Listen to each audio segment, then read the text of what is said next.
Glória a Deus. Eu peço para que os irmãos abram as vossas Bíblias no livro de Lamentações. No capítulo 3, nós vamos ler do versículo 21 ao versículo 24. Livro de Lamentações, no capítulo 3, versículo 21 ao 24. Amém, irmãos? A palavra do Senhor diz assim: disto me recordarei na minha mente, por isso esperarei. As misericórdias do Senhor são a causa de não sermos consumidos, porque as suas misericórdias não têm fim. Novas são cada manhã, e grande é a tua fidelidade. A minha porção é o Senhor, diz a minha alma, portanto, esperarei nele. Amém, irmãos? Quando o profeta Jeremias escreveu o livro de Lamentações, Jerusalém estava passando por um momento de muita turbulência, muito complicado, porque a cidade tinha sido invadida, o templo tinha sido destruído, e o rei Nabucodonosor havia levado uma parte da população cativo para a Babilônia. Então era um tempo de muito sofrimento e de muita dor para aquele povo, porque muitas pessoas foram mortas, muitas pessoas foram levadas escravas, muitas famílias foram destruídas e separadas naquele momento. E tudo isso veio acontecer porque o povo não ouviu a voz de Deus, porque o povo ele não se arrependeu dos seus pecados, porque o povo não voltou para os caminhos do Senhor. Mesmo o profeta Jeremias tendo orado sobre a necessidade do arrependimento desse povo e desse povo voltar aos caminhos do Senhor por 40 anos. Mas em meio a esse caos, em meio a todo esse sofrimento, todo esse choro, toda essa dor, talvez o profeta Jeremias ele tenha se sentido fraco, ele tenha se sentido triste, tenha entristecido o seu coração, ele tenha se sentido inválido, tenha se sentido impotente, tenha se sentido até muitas vezes incompetente, porque ele havia pregado para aquele povo, mas só que ele não conseguiu atingir o coração daquele povo, ele não conseguiu converter o coração daquele povo, ele não conseguiu acessar o coração daquele povo, impedindo assim com que essa tragédia viesse até Jerusalém. Mas chega um dia que o profeta Jeremias olha para dentro de si e ele fala, em algumas traduções, irmãos, o versículo 21 é uma forma diferente, e esse versículo que eu vou falar é diferente do que está escrito na minha Bíblia, a versão diferente. Ele fala, quero trazer à memória aquilo que me dá esperança. Porque o profeta Jeremias sabia que diante de tudo aquilo que ele estava vivendo, ele podia se entristecer e fraquejar. Ele podia questionar muitas vezes ao Senhor, por que o Senhor permitiu, mesmo ele tendo orado 40 anos e explicado para aquele povo a necessidade do arrependimento dos pecados, por que mesmo assim ele não impediu que a cidade fosse destruída? Mas ele quis trazer à memória aquilo que dava para ele a esperança, porque ele sabia em quem ele tinha crido, ele sabia quem era o Deus a qual ele servia. E daí, para que ele permanecesse fiel na sua caminhada, para que ele permanecesse fiel no propósito do Senhor, ele precisou resgatar essa esperança que estava guardada dentro dele, que são os feitos que o Senhor faz nas nossas vidas. E quantas vezes, diante das dificuldades que se levantam nas nossas vidas, diante das nossas tristezas, diante das nossas angústias, a primeira coisa que a gente pensa em fazer é fugir. A gente pensa em se esconder, a gente muitas vezes murmura, muitas vezes a gente questiona o Senhor, Senhor, mas por que eu estou passando por tudo isso?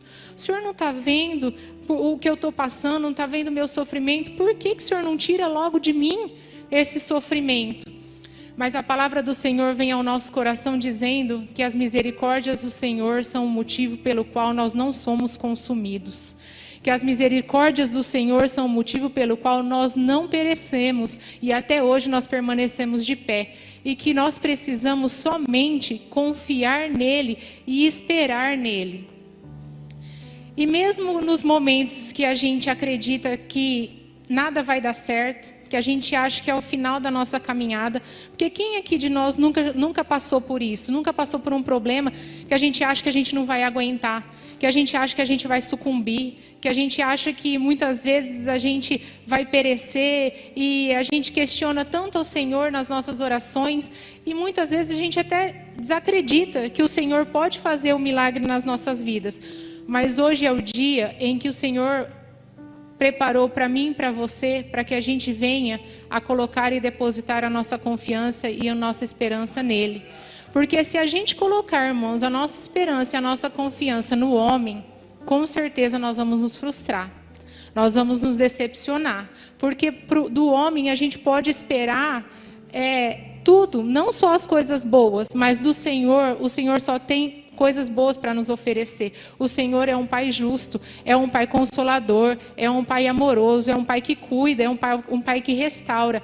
Então, nesta noite, o Senhor fala para nós, confie em mim, coloca a sua esperança em mim, porque eu posso aliviar o seu peso, eu jamais vou te desanimar, eu jamais vou te desamparar, eu jamais vou te abandonar no meio dessa luta, dessa adversidade que você pode estar passando.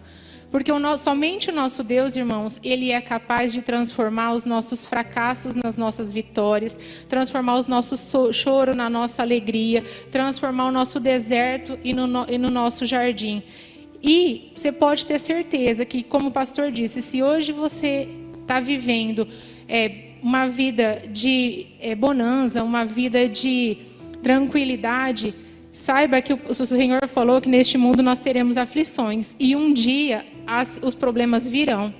E no dia que o problema vir nas nossas vidas, nós temos que estar preparados para enfrentar. Nós temos que buscar na memória aquilo que nos traz esperança. Nós temos que voltar aos nossos pensamentos e o nosso coração para Deus. Por quê? E lembrarmos dos cuidados que o Senhor tem com as nossas vidas. Porque trazer à memória aquilo que o Senhor fez por nós, de onde nós viemos, aonde o Senhor nos colocou, tudo o que Ele já fez por nós e o que Ele ainda vai fazer, gera em nós um coração grato. E um coração grato é um canal para uma verdadeira adoração. E uma verdadeira adoração faz com que a gente vá além, com que a gente ande um caminho a mais para próximo do Senhor, tornando-se assim mais íntimo de Deus. E nós nos tornando mais íntimo de Deus, a gente amplia a nossa visão. E se a gente ampliar a nossa visão, vai gerar em nós o descanso no Senhor. E o descanso no Senhor vai gerar em nós, irmãos, a confiança e a fé de que Deus está no controle de tudo nas nossas vidas. Vocês estão conseguindo me entender que é um processo que a gente cada dia tem que buscar uma coisa a mais? Primeiro nós temos que ser grato, mesmo nos momentos de dificuldade, porque daí o Senhor, através da nossa gratidão, vai fazer com que a gente consiga alcançar a verdadeira adoração. A verdadeira adoração vai gerar em nós a intimidade com Deus. A intimidade com Deus vai gerar em nós uma visão ampla, uma visão de dias melhores, uma visão de que lá na frente o Senhor tem algo preparado para as nossas vidas que não é esse momento de luto que nós estamos passando agora. E que a visão ampla vai trazer para nós o descanso no Senhor. E o descanso vai trazer para nós a confiança que o Senhor controla tudo nas nossas vidas. E agora eu gostaria de ler lá no livro de Romanos, no capítulo 8, no versículo 28. É um versículo muito conhecido de todos nós. A palavra do Senhor diz assim: e sabemos que todas as coisas contribuem juntamente para o bem daqueles que amam a Deus, daqueles que são chamados segundo o seu propósito. E nós sabemos, irmãos, que muitas vezes viver o propósito do Senhor não é fácil. Muitas vezes andar nos caminhos do Senhor não é fácil. E nos últimos dias, a gente tem vivido momentos difíceis. com essa pandemia, onde a gente muitas vezes está privado de estar perto daqueles que a gente ama, né? Nem todos conseguem ficar perto da sua família. Eu mesmo estou longe dos meus pais, vai fazer 6 meses que eu não os vejo em virtude dessa pandemia. E é difícil, os meus pais são idosos, a gente acaba se preocupando, né, pensando o que pode vir a acontecer, e a gente acaba permanecendo longe, se distanciando para tentar fazer com que eles não sejam atingidos, né, que a gente nunca sabe. E a gente tem sido privado de muita coisa na nossa vida, até muitas vezes do nosso direito de ir e vir, que nem sempre a gente consegue quando estava tudo fechado, não é mesmo? E muitas famílias têm sido destruídas com essa pandemia, muitas pessoas têm passado necessidades, muitos entes queridos têm falecido, muitas frentes de trabalho têm se fechado e as pessoas têm perdido seus empregos. E nesse momento a gente acaba fraquejando, a gente acaba muitas vezes culpando ao Senhor. Mas é aí, irmãos, que nós temos que permanecermos firmes. É aí que a gente tem que permanecer unido como o corpo de Cristo. É aí que nós temos que nos fortalecer no Senhor e ficar confiante em dias melhores. O profeta Jeremias, o fato dele ser o profeta, ou seja, que ele era o representante de Deus naquele momento na terra, não impediu que ele passasse por aquela provação. Não impediu que ele passasse por aquela tristeza. Se nós formos ler os versículos anteriores ao 21 que nós começamos a ler, ele fala que a sua boca se encheu de fel, e o seu coração se encheu de amargura. Que ele fala que o Senhor turbou o coração dele, assim, entristeceu o coração dele. Então, ele demonstrou ali a sua fragilidade, a sua fraqueza, a sua tristeza. Mas o fato dele ser profeta não impediu ele de passar por isso. Mas o que ele sabia, que a confiança dele estava no Senhor. E ele sabia que aquilo ali era passageiro. E que daquilo ali ele teria algum aprendizado, ele sairia dali com alguma coisa diferente na vida dele, alguma estrutura diferente na vida dele. E daí muitas vezes você vai falar para mim, Milene, mas como é difícil a gente confiar e permanecer firme nos momentos de dificuldade. Realmente, irmãos, como é difícil nós permanecermos firmes e confiantes no Senhor. Mas é nesse momento que nós temos que voltar os nossos olhos e o nosso coração a Deus e saber que Ele é a nossa força no momento de angústia. É Ele, somente Ele que pode nos ajudar a passar por esse processo e a viver o seu propósito, que, como eu disse, nem sempre é fácil.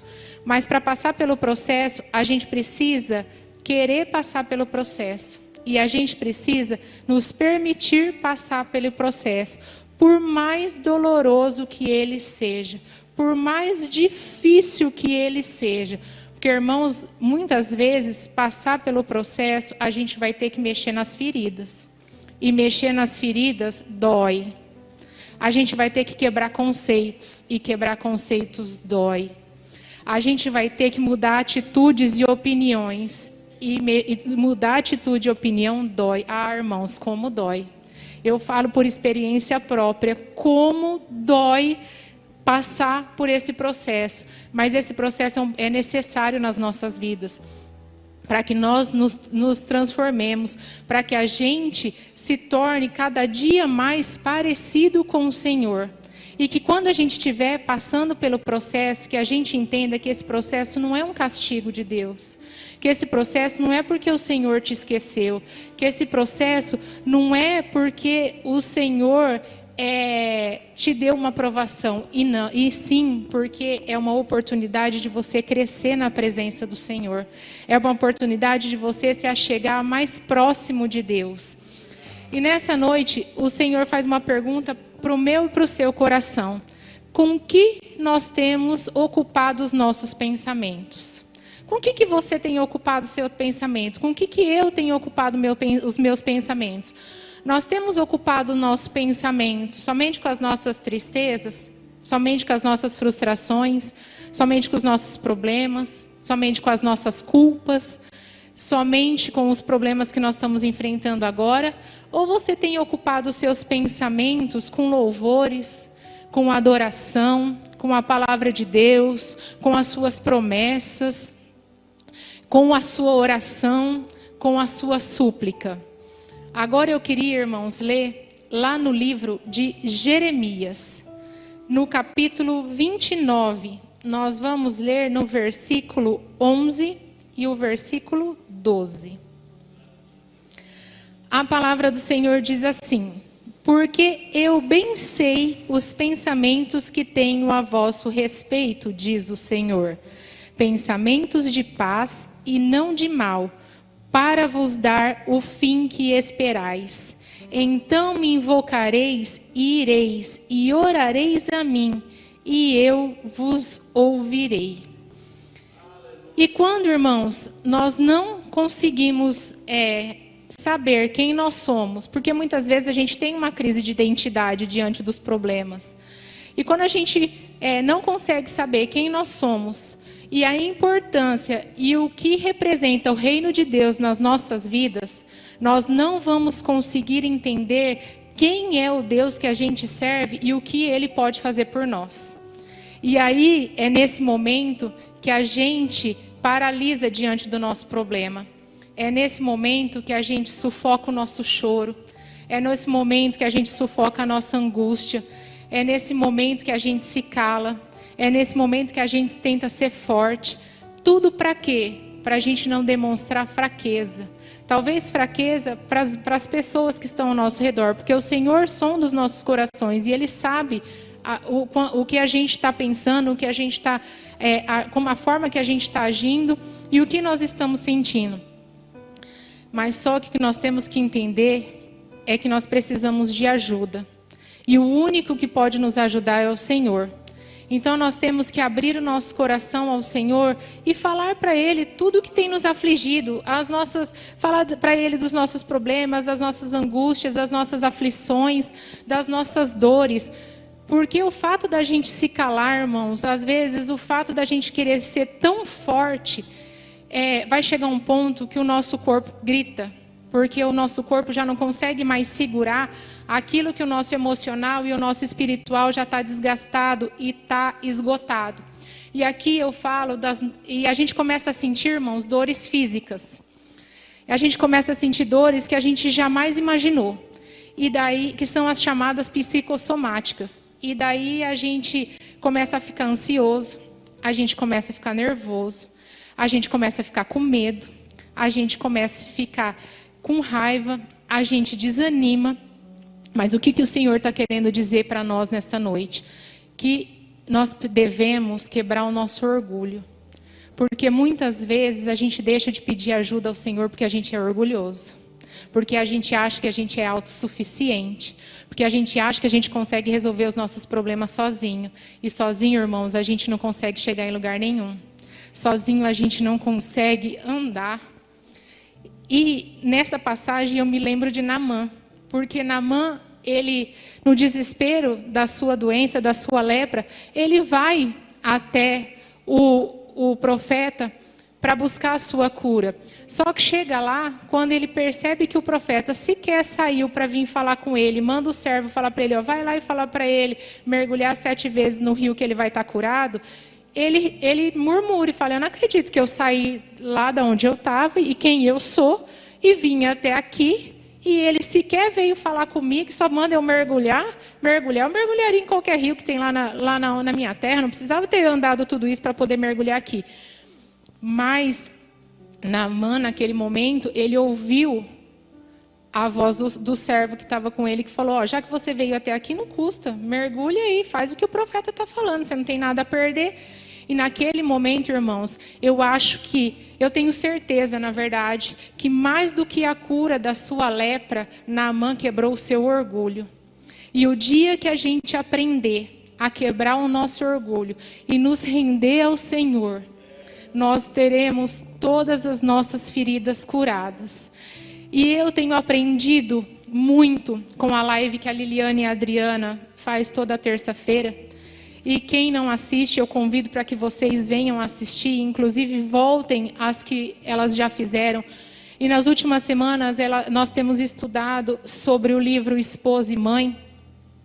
E ali a autora fala muito da necessidade de nós aprendermos sobre a submissão, sobre a necessidade de nós aprendermos a pedir ajuda. E tem uma frase que a autora fala que ela usou como uma oração diária para ela, e eu tomei essa oração para a minha vida também. E ela diz assim: Senhor, me ajuda mesmo no momento que eu não quero ser ajudada. Porque muitas vezes a gente deixa a nossa parte tola falar muito mais alto do que a nossa parte sábia. E daí a gente pega nossos problemas que aquele dia a gente depositou nas mãos do Senhor. E como o nosso tempo não é o tempo de Deus, e o jeito de agir e de trabalhar também não é, a gente vê que no outro dia não aconteceu nada, e que a gente continua com os mesmos problemas, ou talvez maiores, a gente vai lá e fala: ó, Senhor, já que o Senhor não resolve, me dá aqui. E pega o problema de novo. E aí a gente volta com o nosso orgulho. A gente volta achando que a gente é autossuficiente, e que a gente vai conseguir prosseguir, que a gente vai conseguir resolver aquilo que o Senhor não resolveu na hora que a gente queria. Mas só que nós temos que entender que sem Jesus nós não conseguimos prosseguir na caminhada, porque só Jesus é quem nos sustenta, só Jesus é quem nos alimenta, só Jesus é capaz de fazer com que a gente permaneça de pé. Só Jesus, Ele é capaz de renovar as nossas forças a cada manhã, é capaz de aumentar a nossa fé. Só Jesus é capaz de curar todas as nossas feridas, aquelas feridas mais ocultas que nós temos, que às vezes nem a gente sabe que aquilo lá mexe tanto com a gente, de tanto que a gente esconde de nós mesmos. E só Jesus é capaz de fazer com que a gente se torne um vaso novo. E a uva, irmãos, quando ela, para se tornar vinho, ela tem que passar por um processo de prensagem. A uva, ela tem que ser esmagada, a uva, ela tem que ser amassada, a uva tem que ser pisoteada. E quanto mais a uva passa por esse processo, quanto mais a uva é amassada e esmagada, mais se extrai o melhor dessa fruta, mais se extrai a melhor da sua polpa. Então, nesta noite, irmãos, por mais que esteja doendo, por mais que você esteja sofrendo, por mais que você ache que você está sozinho, que você não vai aguentar, que você vai sucumbir, eu te falo,